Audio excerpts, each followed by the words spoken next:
So now today we'll see hypomagnesia. What are the causes of hypomagnesia, how to measure magnesium, and how to give the treatment for hypomagnesia. Now see, most of the electrolytes when we measure, so they can be easily measured in the serum, but there is problem with the magnesium. It becomes very difficult to measure magnesium. Why, we'll see in the lecture. So the most important point, the most important difficulty that clinician face is that how to know that this patient has low magnesium. So this is what we are going to study, that how to diagnose hypomagnesia and how to treat and what are the different causes of hypomagnesia. So first we will see what is the normal magnesium level. Now there is a problem here. Now there are three different units in which magnesium can be measured. The first is mg per dl. It can be measured in mg per dl. It can be measured in milliequivalent per liters. It can be measured in millimoles per liter. Now, so you have to know each and every values. Now in mg per dl, the normal value of magnesium is 1.7 to 2.4 mg per dl.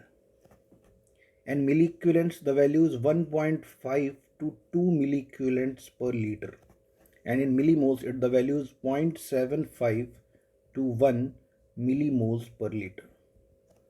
Also, we can measure urine magnesium. So urine magnesium is 5 to 15 milliequivalent per liters.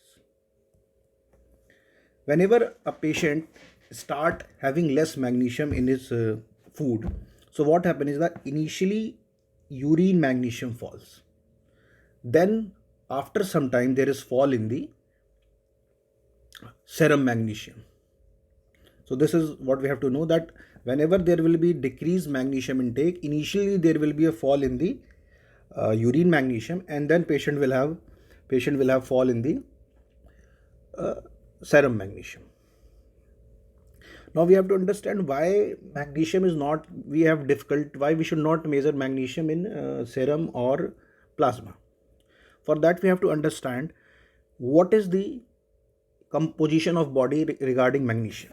Now 53% of the magnesium is present in bones.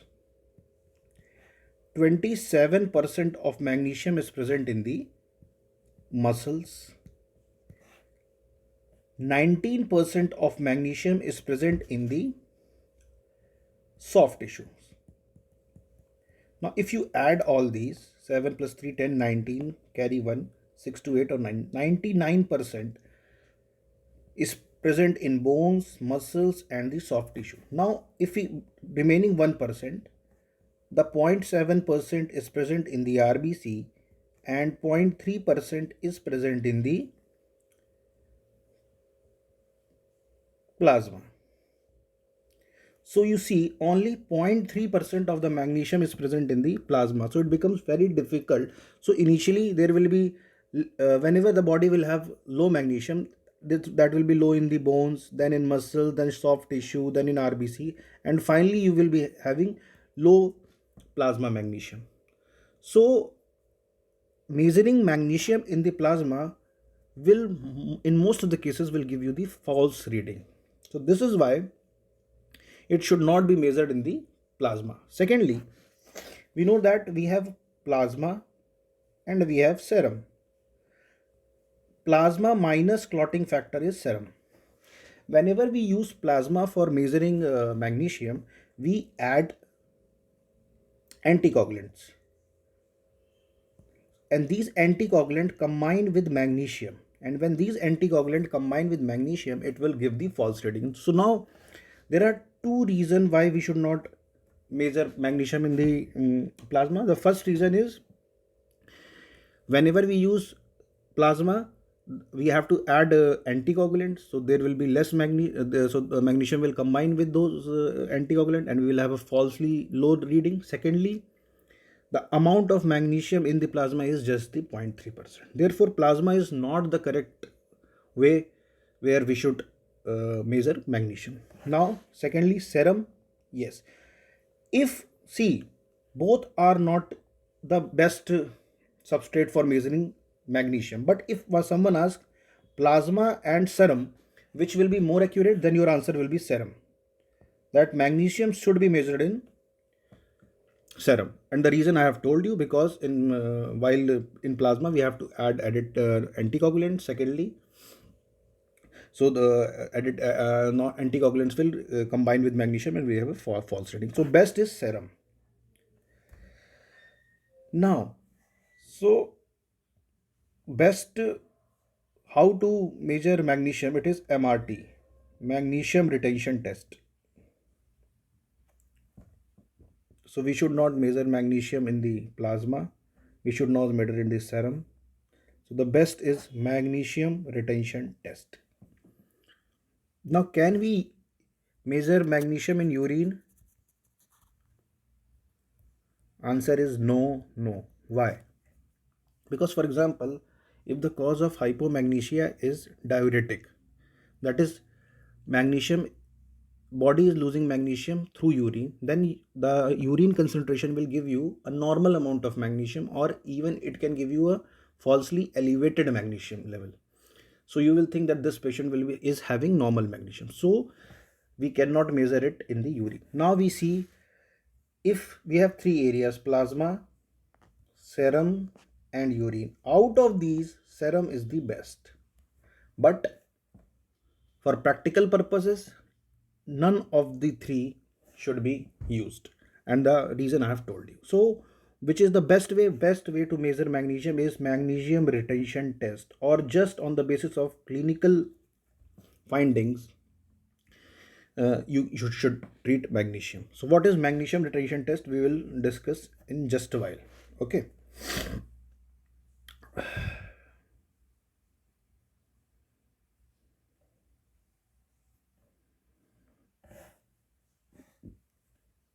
Magnesium retention test is nothing, in which in this it takes around 24 hours for magnesium retention test to be done. I'll totally just I remove these things.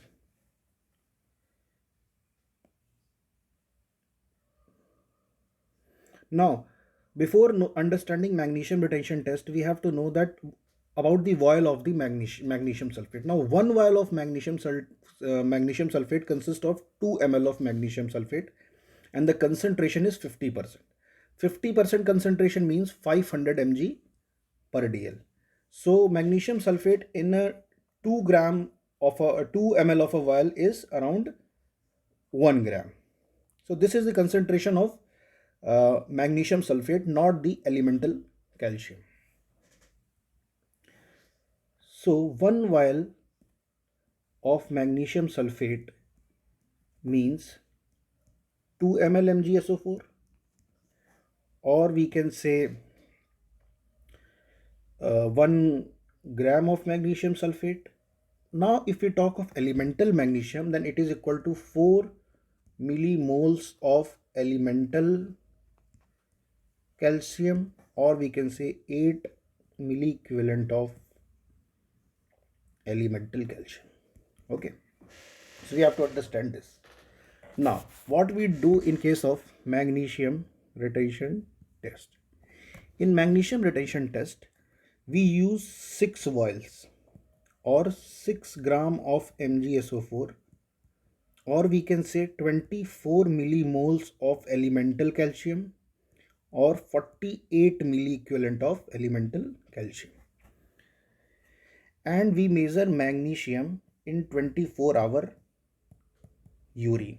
Now, if we have less than 50% of the magnesium excreted, that is less than 3 gram of MgSO4 or less than 12 millimoles of elemental calcium, that means patient has hypomagnesia. If more than 80% of magnesium is present in urine, that means patient does not has hypomagnesia, we don't need to treatment.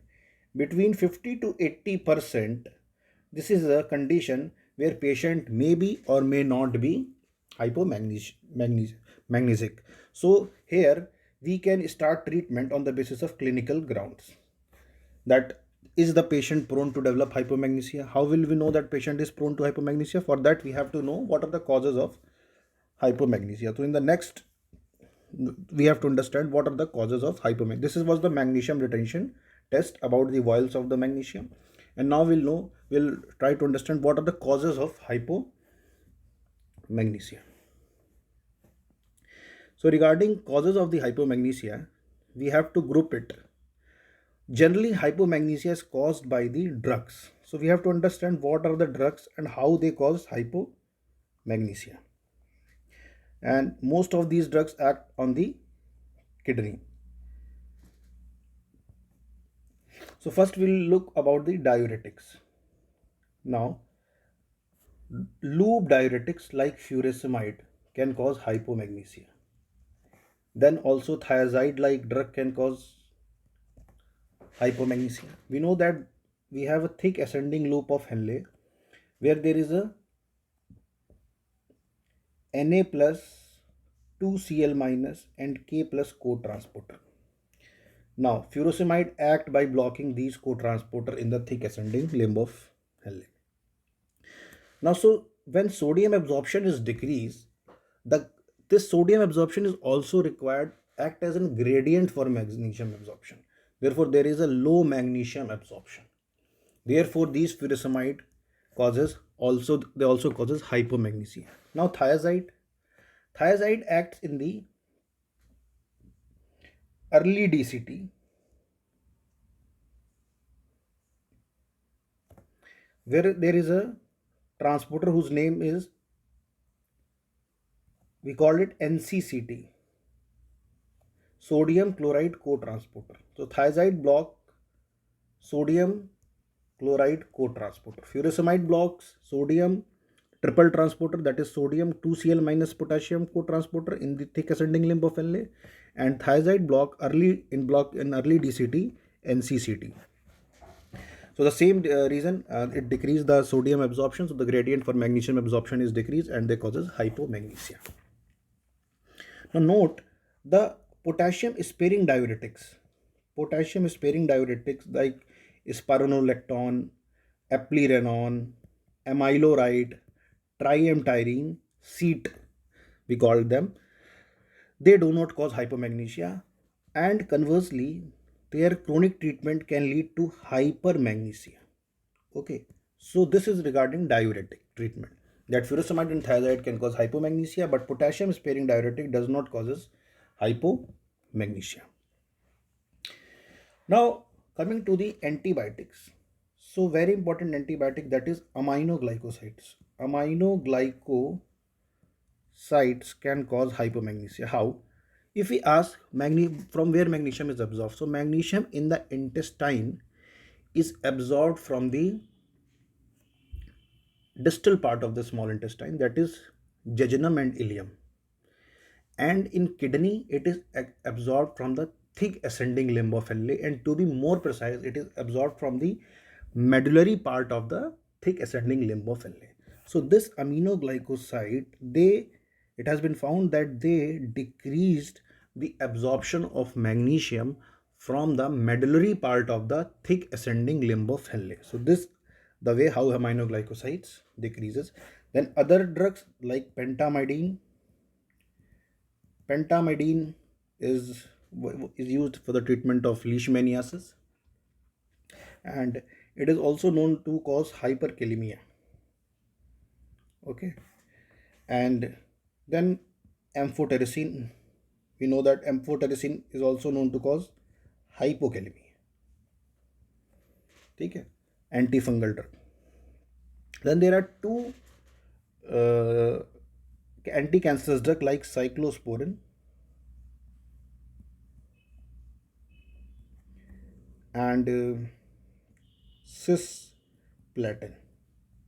They increase magnesium excretion through urine, so they can also cause hypo. Both are cyclosporin and cisplatin, both can cause hypomagnesia. So if a patient has been on the cisplatin chemotherapy, so you, even if the serum magnesium comes normal, then you should know that this patient may have a decreased magnesium in the body. although the serum magnesium is coming normal. So drug, patient on aminoglycoside, patient on pentamidine, patient on amphotericin, cyclosporin, cisplatin, furosemide and thiazide, you should always keep a check, and you should always try to replace magnesium, because even the serum magnesium will come normal, but such patient will have a decreased magnesium level. Also, true drugs, that is adrenaline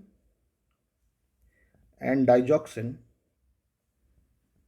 can cause hypomagnesia, and they cause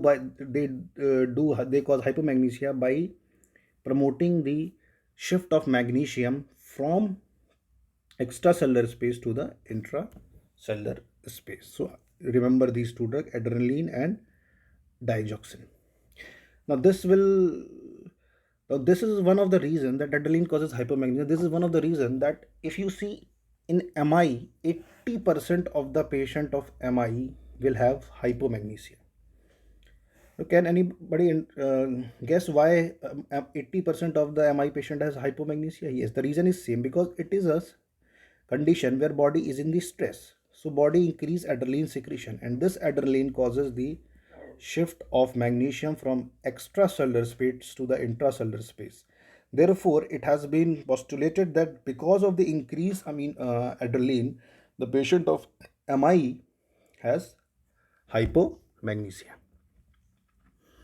Now, other drug that is very important is PPI, proton pump inhibitor. They are known to cause hypomagnesia. The reason itself is not known. Even the Harrison says that the exact reason is not known. Why?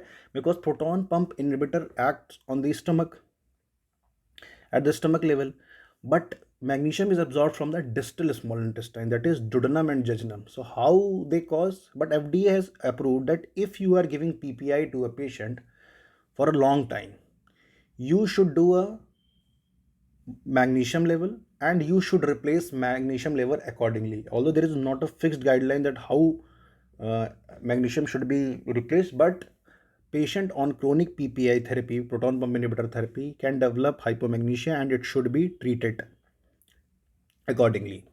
That I'll tell you the treatment part. So these were the drugs that can cause hypomagnesia. Now there are certain conditions which can cause hypomagnesia. Now, one is the vomiting, again, and diarrhea. If I ask which has more chances of causing hypomagnesia, then answer will be diarrhea, because in diarrhea fluid, the amount of magnesium is 10 to 12 milliequivalent per liter, and in vomiting, the fluid contains 1 milliequivalent per liter of the magnesium. Then excessive nasogastric tube suctioning can also cause. Then laxative use can cause. Then pancreatitis can also cause hypomagnesia. These are the conditions that can cause hypomagnesia. And if there is a malabsorption, because in malabsorption magnesium is absorbed from the distal intestine, duodenum and jejunum, that will be decreased.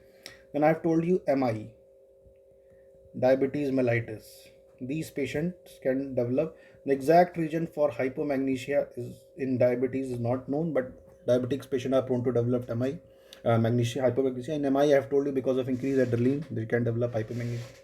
Then alcoholic patient. Alcoholic patient, it is known that because of the malabsorption, they develop hypomagnesia. Then these are the conditions. Then you have to understand that there is other condition, that is hypophosphatemia, the reason not known, hyperaldosteronism, then hyperthyroidism and hyperparathyroidism, both can cause hypomagnesia. This you can understand by pulmonary artery hypertension. You can remember this by the pneumonia. So in hyperaldosteronism, it has been seen that increased aldosterone causes increased sodium absorption. It causes increased sodium absorption and increased potassium secretion and alkalosis. Plus, it also causes increased calcium and magnesium excretion in urine. So it causes hypocalcemia and hypomagnesia. So a lot of patients of hyperaldosteronism will present with hypernatremia, hypertension, hypokalemia, metabolic alkalosis, hypocalcemia, and hypomagnesia. So I'm again repeating, a lot of patient of hyperaldosteronism will present with hypernatremia, hypertension, hypokalemia, metabolic alkalosis, hypocalcemia, and hypomagnesia. So this we have to understand. Then there are certain other conditions like burns. In burn, patient can develop hypomagnesia. The reason is that it is because of the simply loss of magnesium through the burn area. And very important point is post obstructive diuresis. Now for example, if patient has an obstruction, that is bladder obstruction or bilateral ureteric obstruction, so you know that these patient develops diuresis once the obstruction is removed. For example, if I have a patient, this is ureter and this is the bladder, and this patient has a obstruction, have a bladder carcinoma which is leading to obstruction. So what happens once this obstruction is removed? This patient will develop diuresis, and this is a normal phenomena. This is which is known as post-obstructive diuresis. Now, why body does post-obstructive diuresis is that body tries to remove all the uh, fluids plus all the toxic substance that has been present because of this obstruction. So in order to achieve hemostasis, body does diuresis, which is known as post obstructive diuresis, which is a normal phenomenon. And there is a condition where when to say that this is a physiological post obstructive diuresis and when to say that it is a pathological post obstructive diuresis. Now normally this post obstructive diuresis is called as physiological if it is present till 24 hours. If it is present for more than 48 hours, then it is known as pathological post obstructive diuresis.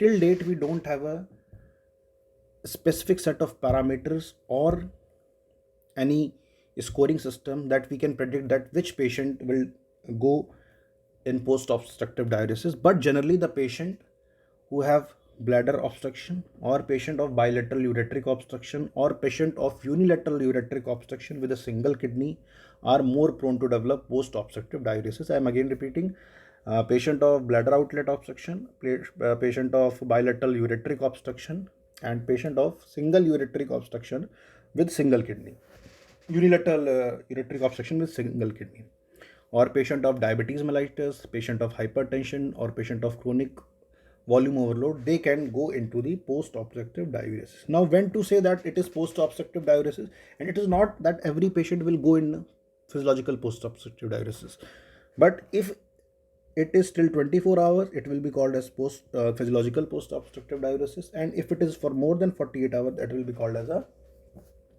pathological. So what is the definition that when to say that this patient has gone into the post-obstructive diuresis? If the urine output is more than in 2 hours, it is more than 200 ml per hour. That is, in initially 2 hours, the urine output is around 400 ml. Or in 24 hours, the urine output is more than or equal to 3 liters. If this criteria is fulfilled, then we'll say that patient has developed post obstructive diuresis. And if it remains for more than 48 hours, then it is pathological and the patient has to be investigated, and all the electrolytes, creat, blood urea, nitrogen, urea has to be done in these cases. And because of this post obstructive diuresis, this patient can lead to the increased excretion of the sodium, potassium, and magnesium, and so he can develop or she can develop hyponatremia, hypokalemia, and hypomagnesia. So when you will read of the causes of hyponatremia, there will also be post-obstructive diuresis, in hypokalemia post-obstructive diuresis, and hypomagnesia post-obstructive diuresis. So one of the causes of hypomagnesia is post-obstructive diuresis. There is no specific management for post-obstructive diuresis. It is just that we don't have to give, because if you will give a very large amount of fluid in a patient of once diagnosis of post-obstructive diuresis is made and you are giving a large amount of fluid, then that can worsen the post-obstructive diuresis and patient can land up into hypovolemia and even in the shock. So fluid should not be given at a very rigorous rate once the diagnosis of post-operative diuresis is made. Now, once you will have a hypomagnesia in a patient, so these were the causes of hypomagnesia. Once a diagnosis, now hypomagnesium is required for the normal secretion of parathormone. So when magnesium will be low, parathormone will be low, and patient will develop hypocalcemia. So generally, you can have a hypomagnesia with hypocalcemia. Also, in nephron, there is something which is known as ROMK, that is renal outer medullary potassium channel.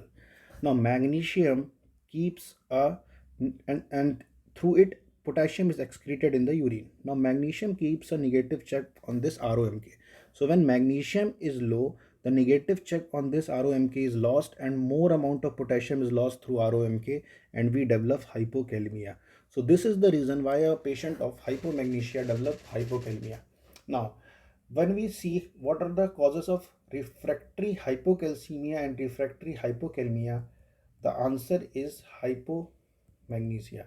So in such cases of hypocalcemia and hypokalemia, we have to give magnesium. The reason I have told you that magnesium is required for the normal secretion of the parathormone. So when parathormone will be low, there will be low calcium level. So in such patient, we have to first treat magnesium and then we have to give calcium. Also, I have told you in hypokalemia patient, first we have to treat in hypokalemia patient who have also low magnesium. First we have to give magnesium, because this magnesium keeps a negative check on ROMK, which excrete potassium in the kidney. So when magnesium is low, the negative effect on ROMK is lost, and more potassium is excreted in the urine, and we develop hypokalemia.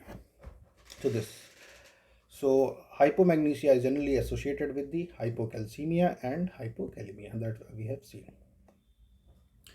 Now, what are the symptoms? Generally there are no symptoms in cases of hypokalemia.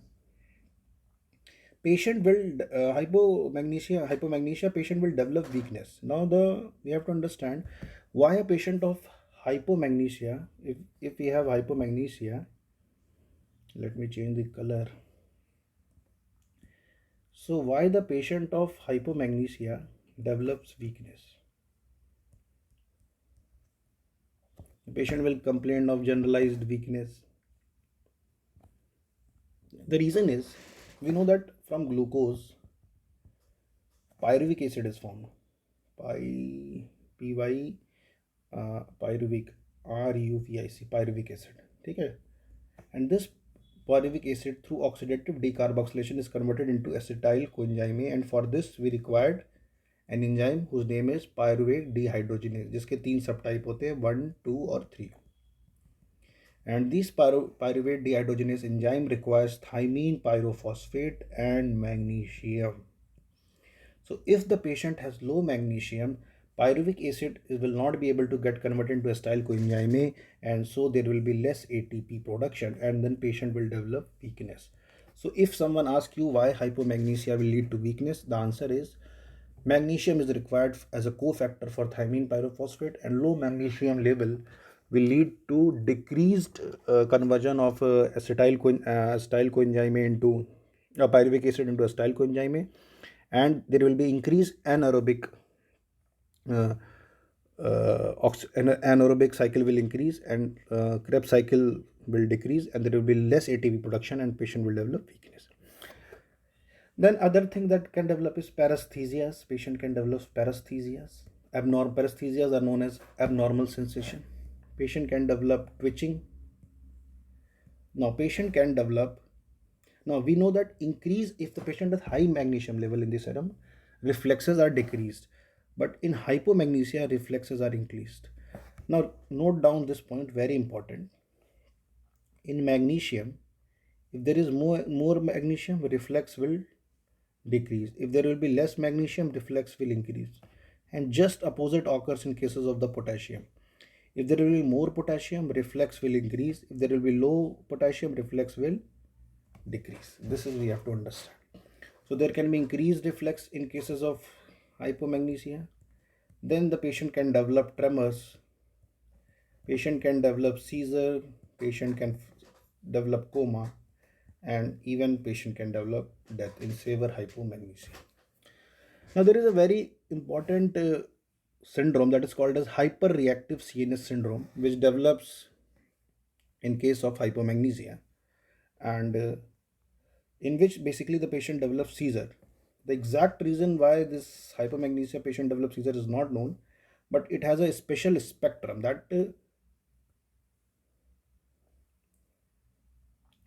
patient is has increased sensitivity to light or noise, and after listening to loud noise or loud sound, patient develops slurred speech.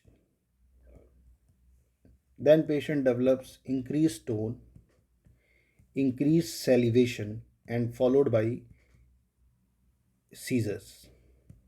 Then patient develops obtundation, and even patient can develop death. ठीक है? So you should, and in this case, the treatment is 2 gram of magnesium sulfate over 5 to 10 minutes. Okay. So this is known as hyperreactive CNS syndrome. So this was the symptoms of the hypomagnesia. In cardiovascular system, hypomagnesia can cause a very important arrhythmia that is called as torsades de Pontis, which is a kind of polymorphic VT with long QT interval and twisting of the axis around the baseline. So in cases of torsades de Pontis, always 2 gram of magnesium is given. Now, giving of amiodarone in case of torsades de Pontis can lead to the death of the patient. Therefore, once you make a diagnosis of torsades de Pontis, never give amiodarone to that patient. Always give 2 gram of magnesium over 5 to 10 minutes. Now, coming to the treatment part. Now, treatment can be oral and treatment can be IV.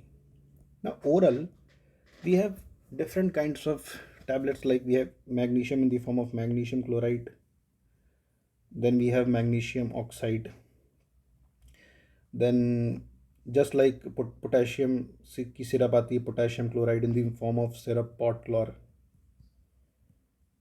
potassium chloride, potassium oxide.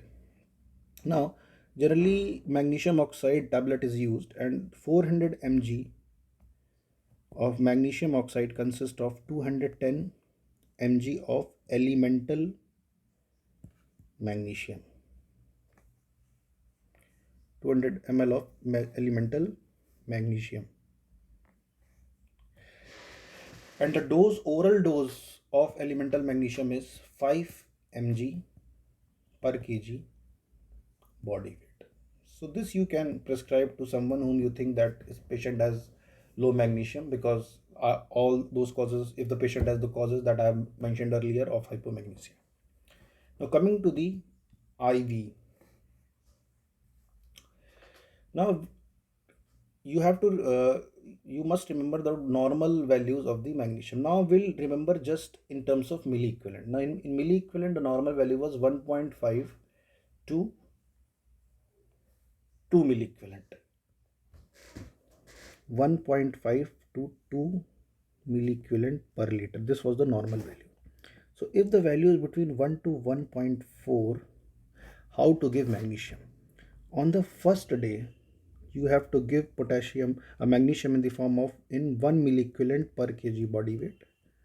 Then on 2 to 5th day, you have to give daily 0.5 milliequivalent per kg body weight. Now I have already told you that one vial consists of 1 gram of magnesium sulfate, that is 4 millimoles or 8 milliequivalent of magnesium sulfate. So you can easily, for example, if the patient is of 60 kg and his magnesium is 1.2 milli equivalent, then on the first day you have to give 60 milliequivalent. Now you know that one vial consists of 8 milliequivalent. So around you have to give 8 vials first day, and then 4 vials on second day, second to fifth day, 4 vial. Now you must be thinking, yeah, this is a high dose. Please remember that if the patient has no kidney problem, then 50% of the magnesium that you gives is lost through urine. So don't think that this is very high dose. Of these 8 vials, 4 vials will be lost in the urine. So most of the even expert people will say that, oh, this is such a large dose, but they don't know that almost 50% of the magnesium you will give will be lost in the urine. Okay, so if the kidney failure, if there is no kidney failure, because if the patient develops CKD, has CKD, then we have to titrate the dose according to the creatine clearance. But if patient does not has a kidney problem, then remember that the amount of magnesium that you gives, half of that is lost in the urine. Okay, so this is how you give magnesium if the value is between 1 to 1.4. Now how to give magnesium if it is less than 1 milliequivalents per liter? So that for that, remember a simple rule: 6-3 and 5-3. For that, remember a simple rule: 6-3-5-3.